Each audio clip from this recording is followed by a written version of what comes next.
Now, professional ethics is a very, very important subject. And this has to be taught in the colleges. In every college which we join, professional ethics, I surely think that National Law School teaches it, but I don't think our Ambedkar Law College teaches it. Professional ethics must be taught not only by the lecturers, but by the seniors in the profession. They must themselves set an example of professional ethics if they want the juniors to learn it. There was a system of apprenticeship in those days when all of us had to do a course of apprenticeship of 1 year with the seniors. That made us realize how we should behave and what we should do. Now the juniors do not attend when the seniors are arguing. And see, not necessarily that he should be my junior. But we used to attend when people like Mohan Kumar used to argue, V. Rajagopalchari used to argue, Thiruvenkatachari used to argue, V. Rangasamy Iyengar used to argue, Govind Samnathan used to argue. Even when I was not a lawyer, I used to come and watch them to learn. Learning is a process which the lawyers cannot afford to forget. And professional ethics is one of the most important things. What is professional ethics? It is not something vague term. Professional ethics means being courteous first, being polite to the bench as well as to your opponent. Your opposing counsel is not your foe, it's not your enemy. You get up, you go out and you put your hand on his shoulder and laugh and have a joke. I do that with RK, my friend Krishnamurthy. I do it with Sumayaji. I do it with T.R. Rajagopal. I do it with so many people. We are not enemies of each other. But you should show the common courtesy which is necessary for the other side. He is also a lawyer like you. But sometimes we forget that. And we start shouting and saying, you are doing this wrong, you are doing this wrong. My learned friend is trying to mislead you.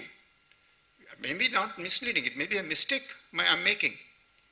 So this is not the type of advocacy which will set an example to the juniors who are practicing. So first and foremost, ethics is this. So you must learn your ethics, your responsibility to your clients, your responsibility to the bench, and your responsibility to the bar, your fellow lawyers. This is very important, and this must be emphasized. And Justice Jaisimha Babu rightly said, he remarked about Thurgood Marshall. How many of us know what struggle Thurgood Marshall had to carry forward before he brought about desegregation? If you have not even read about him, at least if you had seen the movie, Separate but Equal, you would have seen the whole scenario about what Thurgood Marshall did. And even subsequently, the subsequent Chief Justice who succeeded him, the way the cross-examinations were carried on before he was confirmed, was an eye-opener. And you have to learn, you have to read. Computers are there, but unless you read books, you cannot get really the essence of anything. Read general books also. Read fiction, read autobiographies, read biographies. That is one essential quality for a lawyer, reading. That means you must absorb everything. For instance, my life in court, Louis Nizer, notable British trials, which are there in the High Court Library. I read it when I was a youngster. I don't know whether it's still there.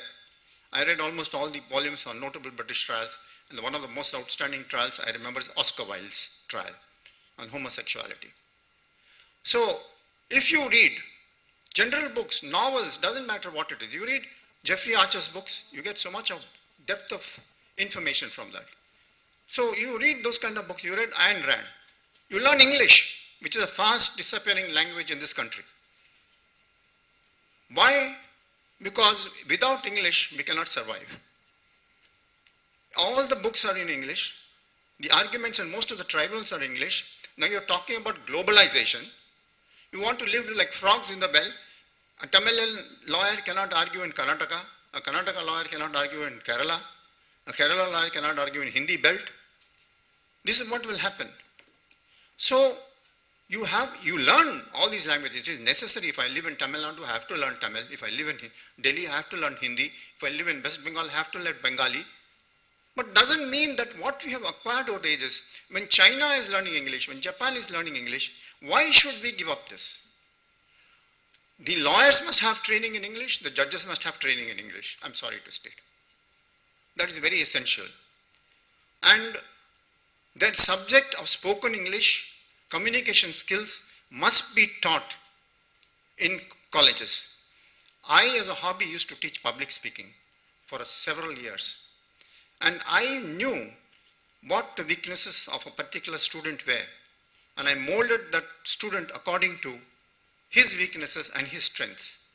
And I found that course of public speaking did such a good thing for them that they became debaters, they became good in their subjects, and it gives me immense happiness. Somebody who comes and says, recently in a meeting, one lady came up to me and some rear admiral's wife and said, "Sir, I was your student."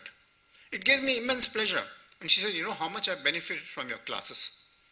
So these kind of spoken skills, communication skills and spoken skills in English are essential for the students and for the judges who become judges. Because without communication skills, neither the judiciary nor the legal system can survive. So marketing was talked about. One of the aspects of marketing, I won't go into that debatable topic because marketing is, as Justice Jayasima said, it is also not very palatable to me. But that I will not go, probably I'm out of date and become very old. So it is unnecessary to go into that. But communication skills are part of marketing. So whether you use it this way, that way, or anything. So this is another aspect that which you have to remember and do, how to communicate with the judges and them. And then, laws. He said 9 million cases are there in America, and we've got some 3 million or something in India. And therefore, in spite of that, American cases are finished early because they're settled most of the time, and hardly cases go to the jury. Sir, there's another reason for that. Our laws are made more and more complicated every year. This is another point which lawyers cannot, nobody can keep pace with it. If anybody says he's an expert in any law, expertise and advertise, expertise in any law, I'll say either is a knave or a liar. You can't be an expert in every law, any law. You can only know that law. I've been practicing on the Central Excise and Customs field for the past more than 4 decades. I'm still on the periphery because every year there's an amendment. There are notifications, withdrawal of notifications. And even the people who make the law, they do not know what the law is.